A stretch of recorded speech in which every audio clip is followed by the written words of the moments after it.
మీరు living purpose కోసం room కానీ లేదా వర్కింగ్ పర్పస్ కోసం ఆఫీస్ కానీ రెంట్కి తీసుకున్నారా? అయితే గవర్నమెంట్ నుంచి వచ్చిన ఈ న్యూ రెంటల్ రూల్స్ మీరు తప్పకుండా తెలుసుకోవాలి. కొత్త రూల్స్ అనగానే రెంట్కి ఉన్న వాళ్ళు టెన్షన్ పడకండి, ఎందుకంటే ఈ రూల్స్ వల్ల టెన్షన్ పడాల్సింది రూమ్ రెంట్కి ఇచ్చే ఓనర్స్ మాత్రమే. సో ఈ న్యూ రూల్స్ ఏంటి అనేది ఇప్పుడు పాయింట్ వైజ్గా చూద్దాం. Rule number 1, rental agreement registration. రెంట్కి ఉండే వాళ్ళు ఓనర్స్తో రెంటల్ అగ్రిమెంట్ చేయించుకుంటే ఆ అగ్రిమెంట్ని 2 months అంటే 60 daysలో డిజిటల్గా రిజిస్టర్ చేయించాలి. ఒకవేళ అలా చేయకపోతే ఓనర్ 5,000 రూపీస్ ఫైన్ కట్టాల్సి ఉంటుంది. Rule number 2, advance amount limit. Residential property అంటే లివింగ్ పర్పస్లో రూమ్ తీసుకుంటే ఓన్లీ 2 months అడ్వాన్స్ మాత్రమే ఓనర్ తీసుకోవాలి.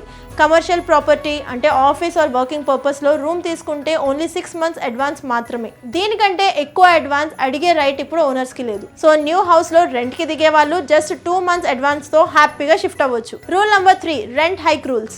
ఓనర్స్ ఇక నుంచి ఎప్పుడు పడితే అప్పుడు వాళ్ళకి నచ్చినట్టుగా రెంట్ ఇంక్రీజ్ చేయలేరు. ఇయర్కి ఒక్కసారి మాత్రమే రెంట్ ఇంక్రీజ్ చేయాలి, అది కూడా 90 days అడ్వాన్స్ నోటీస్ ఇచ్చిన తర్వాతే. ఒకవేళ మధ్యలో ఓనర్ రెంట్ పెంచాలని ట్రై చేస్తే ముందుగా రెంటల్ అగ్రిమెంట్ రూల్స్ వాళ్ళకు రిమైండ్ చేయండి. సడన్ రెంట్ హైక్ కి అగ్రీ అవ్వకండి. Rule number 4, repairs responsibility. Rent కి తీసుకున్న ఇంట్లో ఏదైనా డ్యామేజ్ లేదా రిపేర్ ఇష్యూ ఉంటే మనం ఇన్ఫార్మ్ చేసిన 30 days లోపే ఓనర్ రిపేర్ చేయాలి. ఒకవేళ ఓనర్ రిపేర్ చేయకపోతే మనమే రిపేర్ చేయించుకొని బిల్స్ సబ్మిట్ చేసి ఆ అమౌంట్ ని రెంట్ లో కట్ చేసుకునే రైట్ మనకుంటుంది. Rule number 5, owner visit rule. Rent కి ఉన్న ఇంటిని ఓనర్ విజిట్ చేయాలంటే 24 hours అడ్వాన్స్ నోటీస్ ఇవ్వాలి. టెనెంట్ పర్మిషన్ తీసుకున్న తర్వాతే విజిట్ చేయాలి. ఇక నుంచి టెనెంట్ పర్మిషన్ లేకుండా ఎనీ టైమ్ హౌస్ విజిట్ చేయడానికి ఓనర్స్ కి ఛాన్స్ లేదు. పర్సనలీ చెప్పాలంటే ఈ న్యూ గవర్నమెంట్ రెంటల్ లాస్ నాకు చాలా మంచిగా అనిపించాయి. మీకు ఈ లా ఎలా అనిపించాయి అనేది కామెంట్ సెక్షన్ లో తెలియజేయండి. Thanks for watching.